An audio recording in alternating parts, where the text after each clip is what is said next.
दाता की जय। हक सफा सती चरण दाता की जय।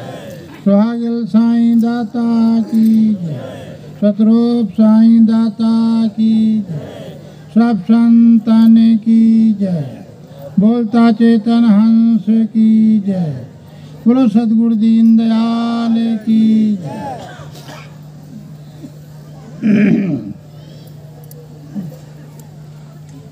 आदरणीय विरक्त मंडल,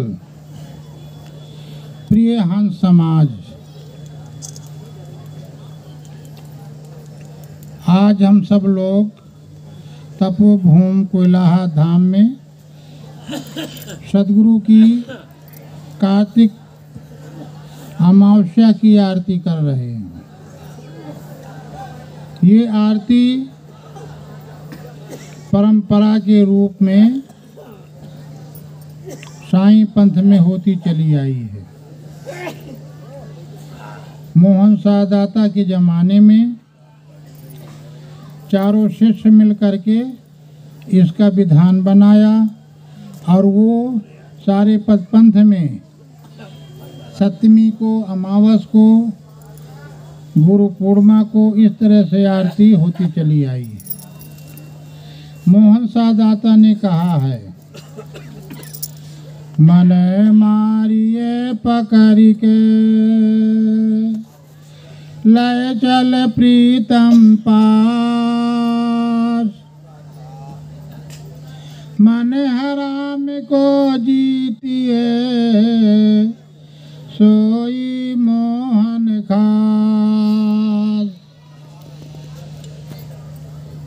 मन जोगी मन भोगी मन पूरा अभिधूत, मोहन मन हाथ ना आवे मन के लागा भूत।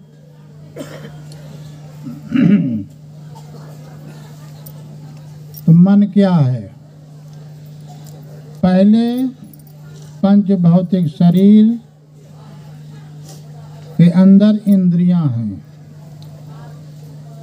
शरीर के अंदर इंद्रियां हैं, इंद्रियों के अंदर मन है, मन के अंदर बुद्धि है, बुद्धि के अंदर चित्त है और इसके बाद में चतुर्थ अंतःकरण है।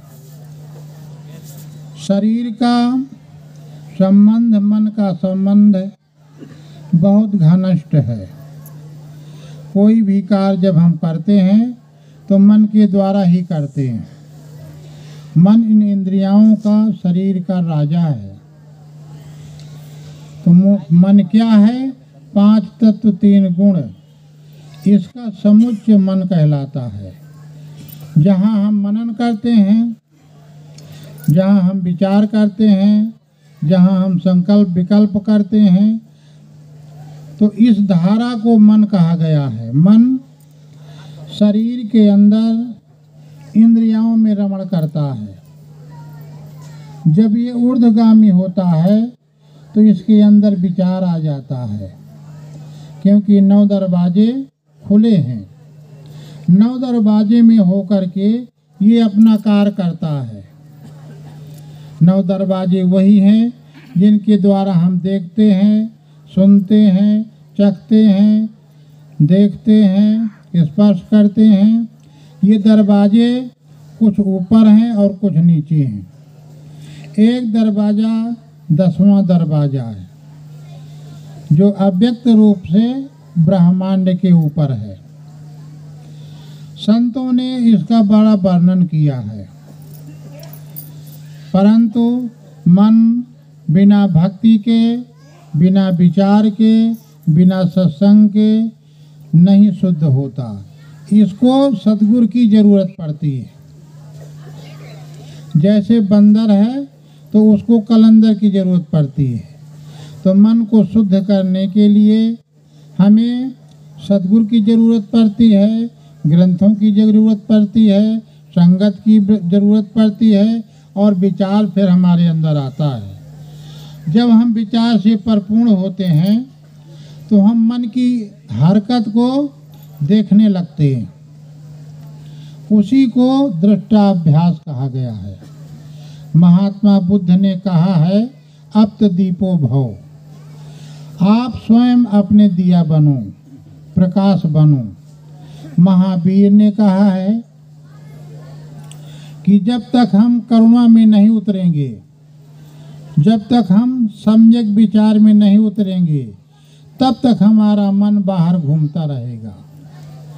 इसके बाद में आदि गुरु शंकराचार्य ने लिखा स्वस्वरूप अनुसंधानम भक्ति ति विधीयते।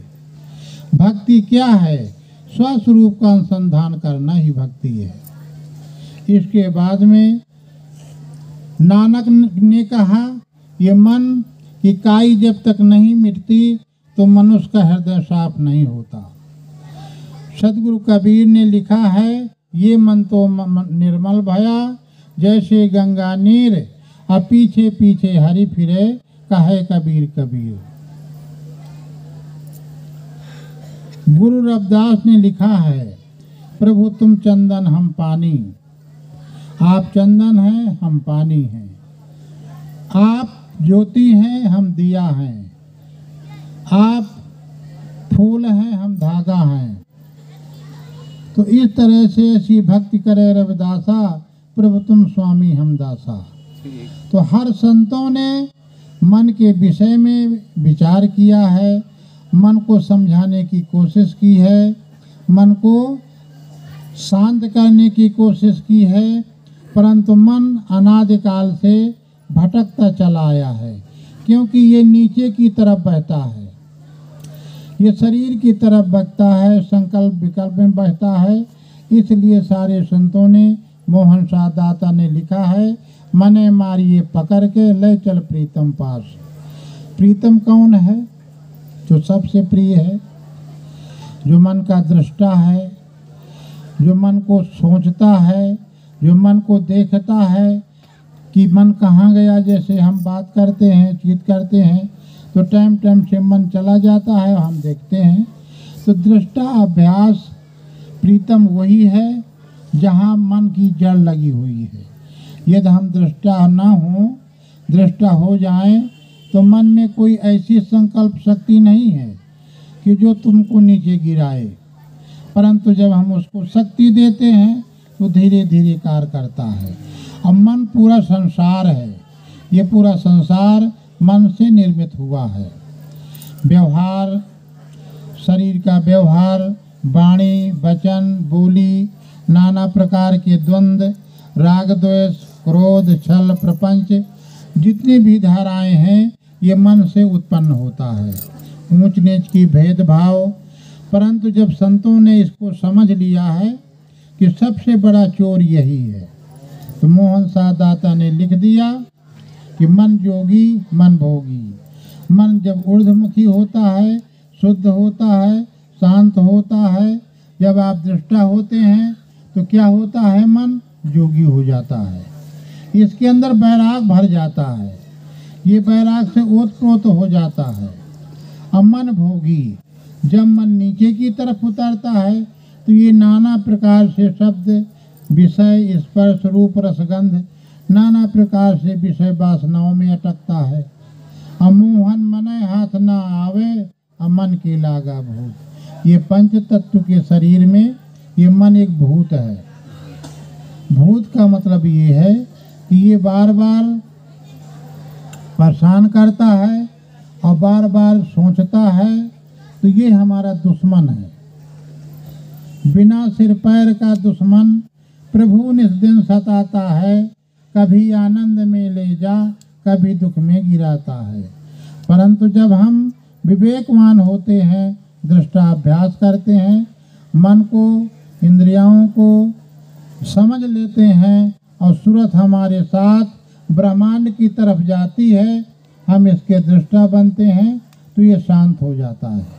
क्योंकि जब आप चोर को आपने देख लिया कि चोरी कहाँ चोर कर रहा है, तो इसके बाद में वो समझ जाता है कि ये हमारी गति, ये हमारी धारणा समझ जाता है। तो मोहन शाह दाता ने इसलिए लिखा प्रीतम कहाँ है? प्रीतम वही है जिससे ये संलग्न है, जिससे शरीर चल रहा है, वाणी चल रही है, मन चल रहा है, बुद्धि चल रही है, सारे शरीर का आयोग जिससे चल रहा है, वो प्रीतम है, वो प्यारा है, वो तुम्हारा चेतन स्वरूप है।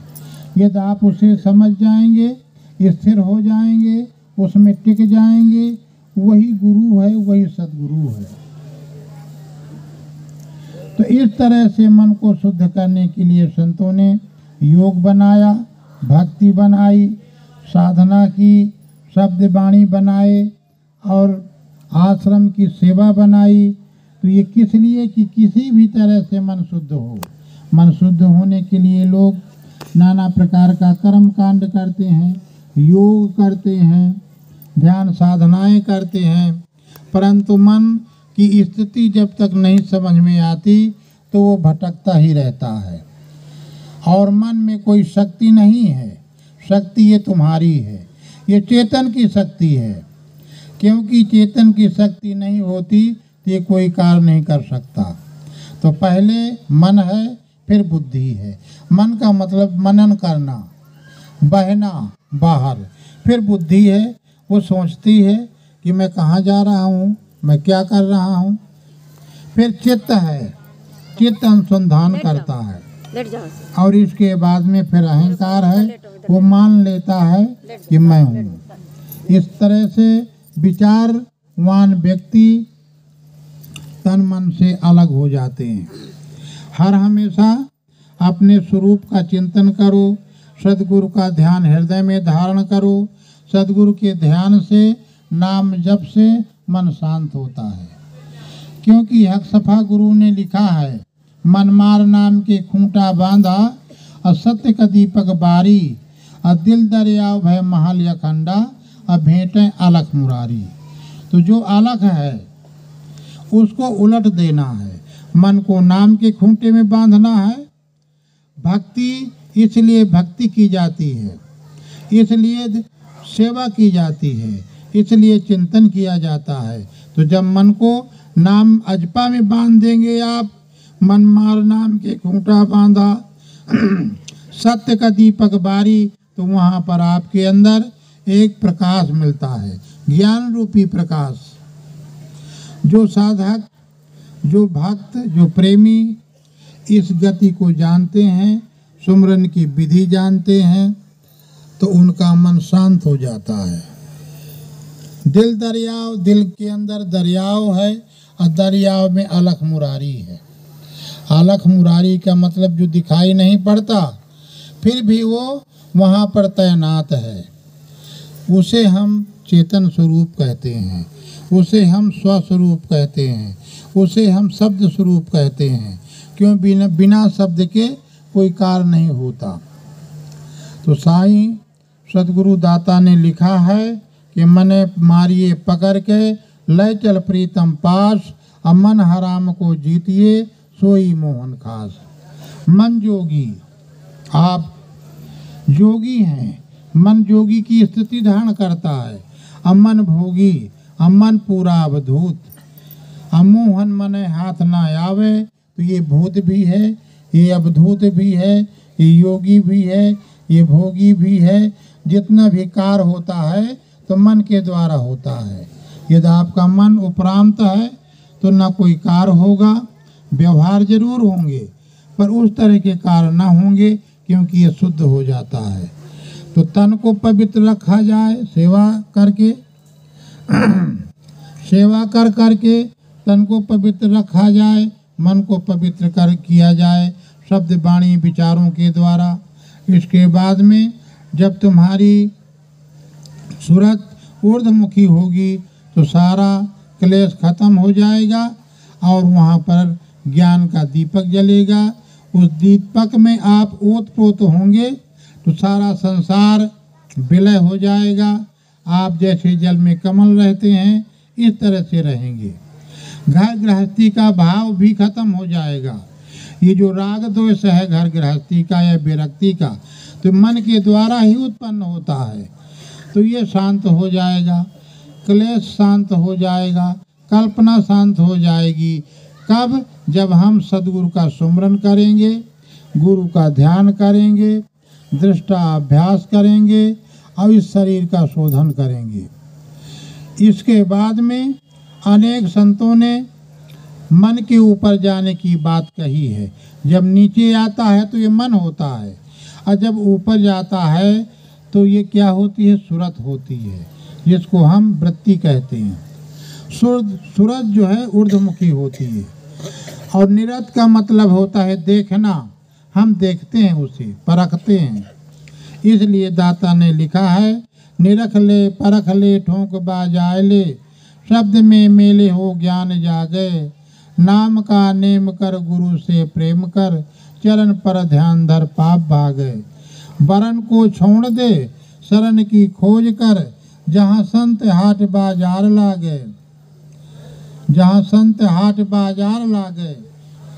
इसके बाद में साई संतों ने, मोहन सा दाता ने कहा है, मोहन साय इसी स्थान में धाम है, जहाँ शब्द सोहंग ओंकार झनकार दिन रात बाजे।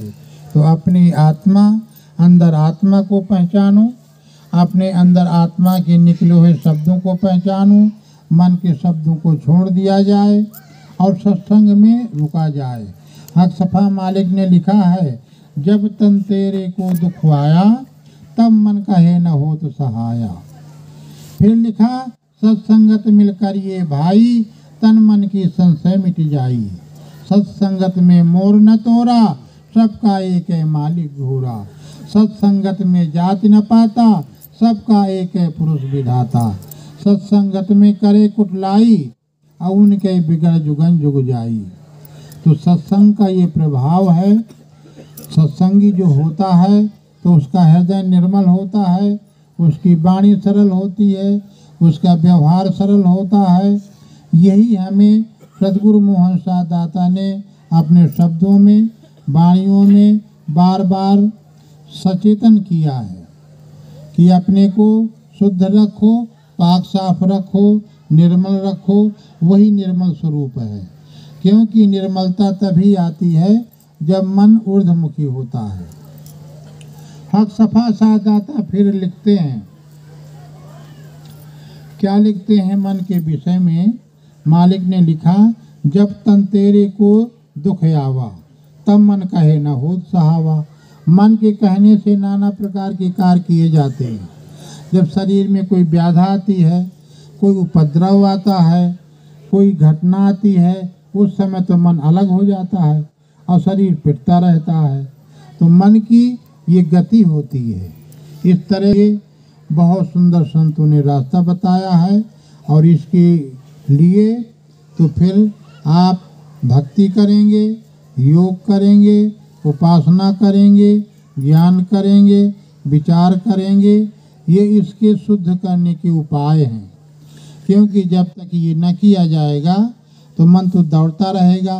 पहले तो हमें समझना है कि मैं कौन हूँ, इस शरीर में मैं कौन हूँ।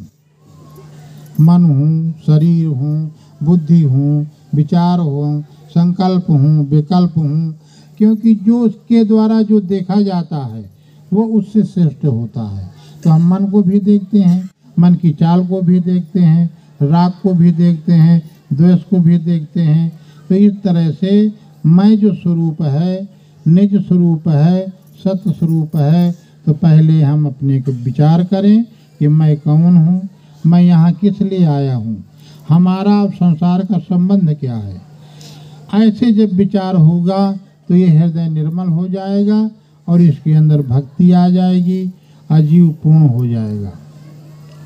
तो संतों ने बार बार, सारे संतों का यही उपाय है कि तन को शुद्ध रखा जाए, मन को शुद्ध रखा जाए। और मन बिना गुरु की कृपा के शुद्ध नहीं होता, क्योंकि वही एक ऐसे सद्गुरु हैं जो ज्ञान के द्वारा, बोध के द्वारा, भक्ति के द्वारा हमें सचेतन करते हैं। जैसे कोई बिगड़ी गाड़ी हो, जब तक उसका इंजीनियरिंग नहीं होता तो शुद्ध साफ नहीं होती। तो सद्गुरु इसके विषय में सब जानते हैं, वो पढ़ते हैं, उन्होंने कोर्स किया है, उन्होंने साधनाएं की हैं। इसलिए भक्त जा करके उनके अंदर बैठता है और निरीक्षण करता है। हर हमेशा अपने को सत स्वरूप समझो। मालिक जो है शब्द स्वरूप है। शब्द स्वरूप इसलिए है क्योंकि शब्द का मतलब ज्ञान, वो ज्ञान स्वरूप है, वो तुम्हारे अंदर टिका है। ज्ञान के द्वारा ही हमें बोध होता है, ज्ञान के द्वारा हम शुद्ध होते हैं। इसलिए सगा सने ही शब्द है और न जानो नाथ, अमोहन शब्द न छूटे बन जाए सब बात। तो सबसे बड़ा ज्ञान है। ज्ञान कब होता है? जब भक्ति से परिपूर्ण होते हैं, तब अंदर का ज्ञान होता है। एक शब्द है बाहरी और एक है अंदर, जो तुम्हारे हृदय से उठता है तो उसी को सार शब्द कहा गया है। दाता ने भक्ति बोध में लिखा है, क्या लिख दिया है? हृदय आत्म बूझत नाही, और जब तक ब्रह्म दृष्ट है नाही, चमर दृष्ट घेरे संसारा, सार शब्द बिन के ही विचारा, सार शब्द विचार के सत्य लोग गए देश, अमोहन बिरला संत कोई मानी है, सदगुरु ब्रह्म उपदेश। तो ये ब्रह्म का उपदेश है, ये सदगुरुओं की वाणी है। और आप सब लोग इकट्ठे हुए आज, क्या है, कौन तारीख है? 31 तारीख अक्टूबर 2024 को आप सब इकट्ठा हुए, सत्संग हुआ। दूर दूर से हंस भी आए, भक्त भी आए, प्रेमी भी आए, नाना प्रकार की परेशानियों को भी सहा। जो कुछ आश्रम की तरफ से सेवा हुई, हम उनके मन का हुआ या ना हुआ, टूटी फूटी सेवा हुई, आपने स्वीकार किया और हमारे लिए, आश्रम के लिए आपने समय दिया। यहाँ बैठ कर के आपने परेशानियों का सामना भी उठाया और दूर दूर से आकर के सदगुरु की आरती में आप सम्मिलित हुए। इसके लिए बार बार आपको धन्यवाद है और सदगुरुदाता चरण बंदगी है। इस तरह से अपने भाव जागृत करते रहें और संतों का सत्संग करते रहें। बोलो सदगुरु दीन दयाल की जय, बोलो सदगुरु दीन दयाल की जय, बोलो हक सफा सती चरण दाता की जय, सुहागिल साईं दाता की जय, शत्रुप साईं दाता की।